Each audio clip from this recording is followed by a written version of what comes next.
Қайырлы күн, күндеріңіз сәтті өтсін. Бүгін алмадан осындай мөп-мөлдір тұнық болып тұратын дәмді варенье жасайтын боламыз. Қарасаңыздар, бал сияқты болып тұр. Өте дәмді болып шығады екен, жасап көріңіздер. Сіздерге ұнайтынына сенімдімін. Қысты күні ауырған кезде балдарға шайға салып берсеңіздер, иммунитетін көтереді.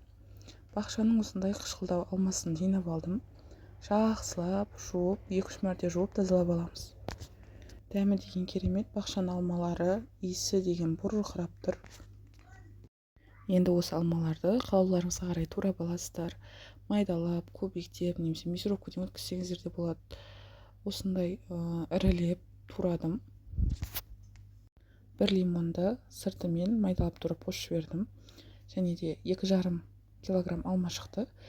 Менің алмам қышқылдау болғасын 3 килограмм қант қосып, осылай араластырып қойдым. Қантты толық алмамен араластырамыз. Алманың өзінің сөлі шыққанша бетін жауып қалдырып қоямыз. Алманың құрамында көптеген витаминдер, темір бар. Жасыл алма тіпті пайдалы адам организміне. Егерде алмаларыңыз болса, осылай жасап қоюға кеңес беремін. Қысты күні тұмауратқанда, салқындағанда шайға қосып ішсеңіздер, балдарыңызға берсеңіздер, иммунитетіңізді көтеруге әсер ететініне сенімдімін. 40 минут өткеннен кейін алманың осындай сөлі шығып, қантымыз еріп бастады. Видеодан көргендеріңіздей, осылай болып бастаған кезде орташа отымызға қоямыз.